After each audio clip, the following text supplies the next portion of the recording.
Assalamualaikum warahmatullahi wabarakatuh. Kami dari kelompok 2 yang beranggotakan Al-Fatona, Dia Nurul Islam, Dia Safiti Rahmadani, Devani Sekarmelati Sukma Aziz, Wisda Hasanah, dan saya sendiri Tia Ramadhani. Di sini kami akan mempresentasikan hasil dari diskusi kami tentang resolusi konflik keluarga, analisis model teori Murray-Bowen, dan resolusi konflik keluarga, analisis model teori J. Haley. Konflik keluarga. Keluarga merupakan arena utama dan pertama untuk melakukan interaksi sosial dan mengenal perilaku orang lain. Dalam hal ini, berbagai faktor keluarga, baik dari yang positif ataupun yang negatif, seperti kohesi keluarga, konflik keluarga, pola pengasuhan, kondisi lingkungan, dan lain sebagainya, dapat berdampak pada perkembangan anggota keluarga itu sendiri. Nah, dari sinilah muncul adanya konseling keluarga, di mana ini merupakan proses bantuan yang diberikan kepada individu anggota keluarga dalam memecahkan masalah keluarga yang dihadapinya. Konseling keluarga ini memandang apabila salah satu anggota keluarga itu memiliki masalah, maka hal itu dianggap sebagai simptom dari sakitnya keluarga. Hal ini pula disebabkan karena kondisi emosi salah satu anggota keluarga yang memiliki masalah memiliki potensi untuk mempengaruhi kondisi emosi anggota keluarga lainnya. Nah, simptom ini tuh disebut sebagai identified patient. Selanjutnya, penyebab konflik keluarga. Konflik, persoalan, krisis, ketidakseimbangan, dan kerapuhan yang dirasakan dan disadari oleh anggota keluarga tidak harus dilihat sebagai hal yang negatif. Hal tersebut justru bisa menjadi peluang untuk meningkatkan ketahanan keluarga. Oleh karenanya, dalam berbagai literatur tentang ketahanan keluarga, konsekuensi akhir dari ketahanan keluarga setelah melalui situasi krisis adalah yang pertama, penerimaan atas situasi. Kedua, perubahan perspektif dalam memandang hidup. Ketiga, peningkatan kualitas hubungan. Keempat, penguatan ketahanan. Kelima, peningkatan kesejahteraan. Dan yang keenam, kesejahteraan keluarga. Studi yang terkait tentang ketahanan keluarga menunjukkan bahwa ketahanan keluarga ini muncul dipengaruhi oleh faktor ekonomi, sosial, dan manusia. Faktor ekonomi ini mencakup kemampuan keluarga dalam memenuhi kebutuhan, misalnya menabung, berlibur, menjamin masa depan, dan lain sebagainya. Faktor sosial ini mencakup relasi dengan komunitas, misalnya saja penghargaan dan keterbukaan terhadap sesama, penilaian masyarakat, serta lain sebagainya. Sedangkan kita lihat dari faktor manusia, ini melibatkan perasaan emosional, seperti komunikasi, spiritualitas, kebersamaan, dan lain sebagainya. Salah satu faktor terbesar yang sering menjadi sumber persoalan dalam kehidupan keluarga, yaitu faktor komunikasi. Nah, apabila komunikasi ini terjadi hanya satu arah, maka komunikasi ini tidak sehat yang akan terjadi di dalam suatu keluarga tersebut. Hal ini pula yang membuat komunikasi menjadi efektif dan positif. Nah, komunikasi seperti apa sih yang efektif dan positif ini? Nah, dia meliputi beberapa aspek. Yang pertama, kemampuan mendengarkan, keterbukaan diri, bahasa tubuh, ekspresi, kultur dan komunikasi antar gender, kejelasan, dan negosiasi. Dalam kehidupan berkeluarga, proses komunikasi ini akan menentukan bagaimana sikap keluarga dalam menghadapi konflik dan tekanan. Lanjut ke biografi Murray-Bowen. Murray Bowen lahir pada tahun 1913 di Waverly, Tennessee yang merupakan sebuah kota pedesaan kecil 60 mil sebelah barat Nashville. Beliau adalah anak tertua dari 5 bersaudara. Bowen memperoleh gelar Bachelor of Science dari University of Tennessee, Knoxville pada tahun 1934. Lalu memperoleh gelar Doctor of Medicine dari University of Tennessee, Memphis pada tahun 1937 dan melakukan residensi di Meninja Clinic di Topeka, Kansas. Pada tahun 1954, Bowen Murray bekerja di Institut Kesehatan Mental Nasional, Bethesda, Maryland. Ia pindah ke sana untuk mengembangkan konsep inti dari penelitiannya menjadi teori sistem keluarga Bowen.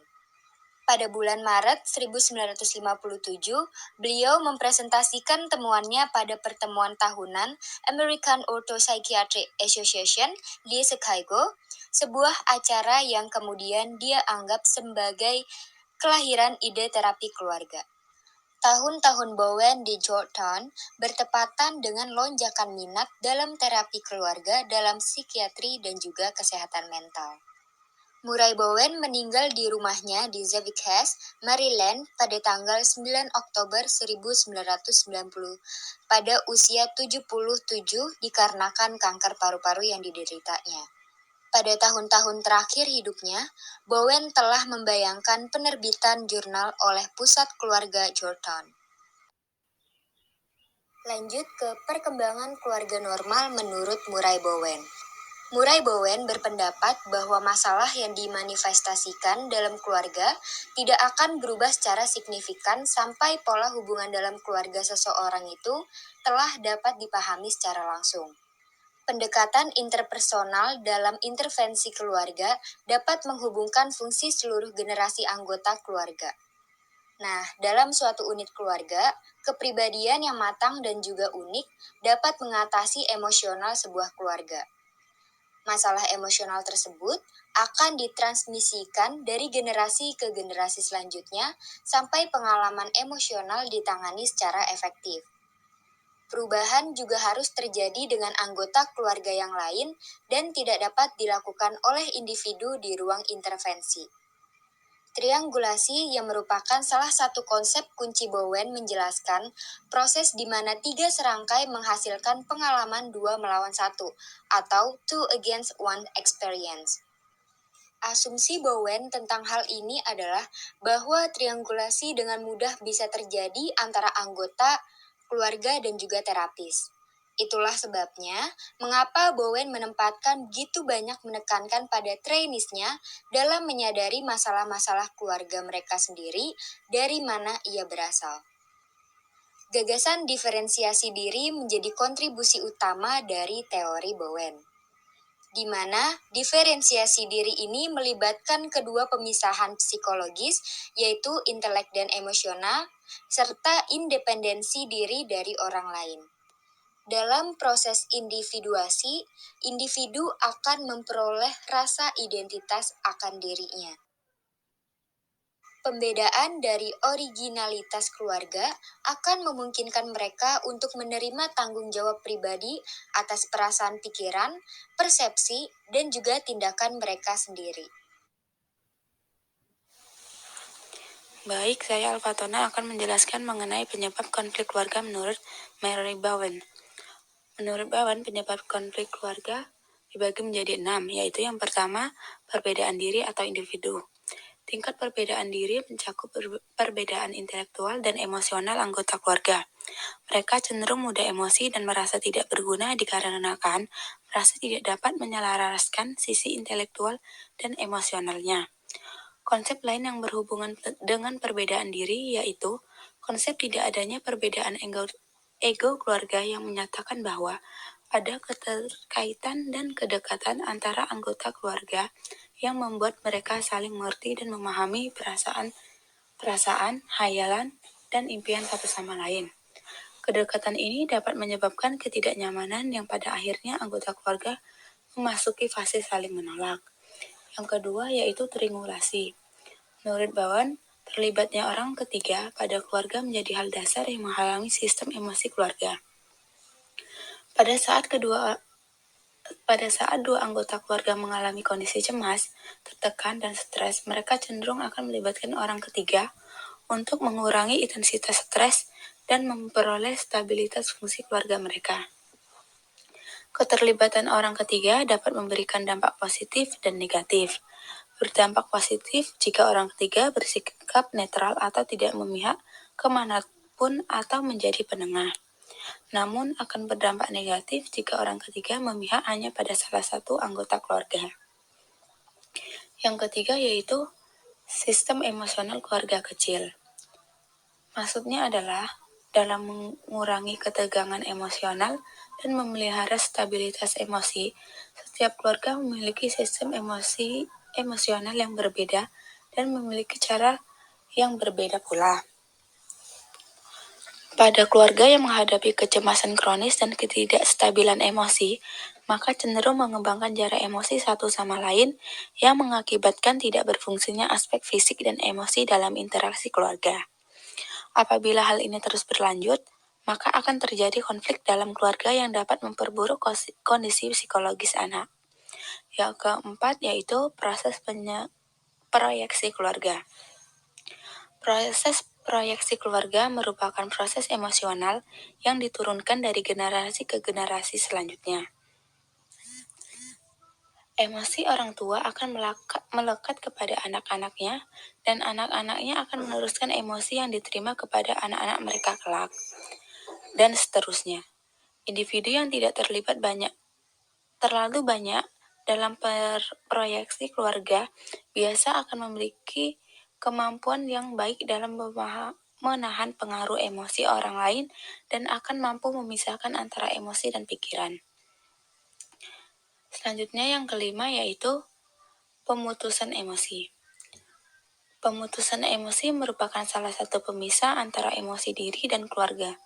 Dalam hal ini, Bowen menuntut agar orang dewasa dapat memutuskan keterikatan emosinya dengan keluarga. Yang terakhir yaitu posisi saudara kandung. Menurut Bowen, ada hubungan antara urutan kelahiran dan kepribadian seseorang. Pola interaksi suami istri sangat dipengaruhi oleh urutan kelahiran mereka. Selanjutnya ada biografi J. Haley. J. Douglas Haley lahir pada tanggal 19 Juli 1923 di Wyoming, Amerika Serikat. Keluarga Haley memiliki 2 putra dan 2 putri. Ibunya adalah seorang guru dan ayahnya bekerja sebagai pegawai hampir sepanjang hidupnya. Haley lulus dari Universitas Stanford pada tahun 1953 dan mendapatkan gelar MA dalam komunikasi. Setelah lulus pada tahun 1956, dalam artikel Tour of Theory of Schizophrenia, Bateson, Jackson, Haley, dan Wakeland menggunakan istilah ikatan ganda untuk pertama kalinya untuk menggambarkan konteks komunikasi dalam keluarga orang-orang yang didiagnosis skizofrenia. Pada tahun 1974, bersama dengan istri keduanya yaitu Chloe Madanes yang lahir pada tahun 1940, ia mendirikan Institut Terapi Keluarga di Washington DC, sebuah tim pelatihan terapi keluarga terkemuka. Ia memiliki 3 anak, 4 cucu, dan 1 cicit. Dia menghabiskan tahun-tahun terakhirnya di California dengan istri ketiganya yaitu Madeline Reservoir Haley. Pada usia 83 tahun, Haley menutup usianya di tanggal 13 Februari 2007. Selanjutnya, saya Wista Hasanah akan membahas mengenai perkembangan keluarga menurut J. Haley. Haley menggunakan istilah keluarga fungsional dan disfungsional dalam pendekatan ini. Keluarga fungsional adalah keluarga yang menjaga keseimbangan antara stabilitas dan peluang perubahan. Keluarga fungsional memiliki hierarki yang jelas, organisasi di mana orang tua mengelola dan bertanggung jawab atas keluarga. Obligasi sekaligus tingkat generasi lebih kuat dari ikatan transgenerasi. Ini berarti bahwa ikatan antara orang tua lebih kuat daripada ikatan antara orang tua manapun dan anak manapun. Ikatan antara saudara kandung lebih kuat daripada antara daripada ikatan antara anak dan salah satu orang tua. Sedangkan keluarga yang disfungsional sebagian besar berfokus pada stabilitas, mempertahankan aktivitas di tingkat perkembangan yang sesuai dengan situasi keluarga dari masa lalu. Keluarga seperti itu tampaknya mengabaikan waktu yang berlalu dan konsekuensinya. Regresi usia berlaku di istilah fenomena trans. Dalam keluarga disfungsional, hierarkinya tidak jelas dan sebagian besar terbalik. Orang tua menghindari tanggung jawab, seperti mereka cenderung memberikan kendali, sementara anak-anak mencoba mengambil alih. Dalam keluarga disfungsional, ikatan transgenerasi lebih kuat daripada ikatan pada tingkat generasi yang sama, yang menciptakan kategori diagnosis yang disebut segitiga sesat. Jenis obligasi sebagian besar berlangsung untuk generasi berikutnya dan menciptakan urutan transgenerasi yang sesat segitiga. Ini ditandai dengan fitur-fitur sebagai berikut. Yang pertama, salah satu orang dalam koalisi berasal dari generasi lainnya, atau yang lain. Koalisi ditujukan terhadap orang lain dalam keluarga. Yang ketiga, koalisi dibangun dan dipelihara secara tidak sadar. Dalam keluarga fungsional, orang tua tidak membangun koalisi satu sama lain, sedangkan mertua atau kakek menghormati batas antara mereka dan generasi berikutnya. Safitra Ahmadani akan lanjutkan presentasi. Selanjutnya adalah penyebab konflik keluarga. Menurut J. Haley dan Cloumanes pada tahun 2016, keluarga bermasalah akibat dinamika dan struktur keluarga yang disfungsional. Perilaku yang bermasalah merupakan usaha individu untuk mencapai kekuasaan dan rasa aman. Strategi family terapi memberikan keluarga dengan cara mengurangi faktor resiko individu dan keluarga melalui intervensi terfokus yang meningkatkan hubungan keluarga bermasalah dan strategi keterampilan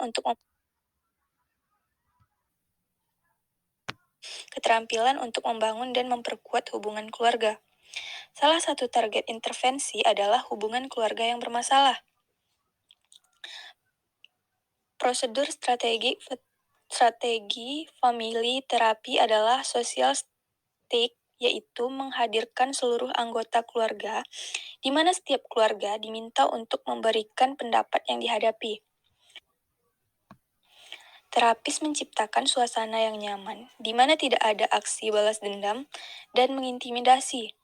The problem stake, yaitu menjelaskan kepada keluarga alasan kenapa mereka harus hadir, memberikan kesempatan kepada masing-masing keluarga untuk berbicara, dimulai pada anggota keluarga yang netral, yaitu suami.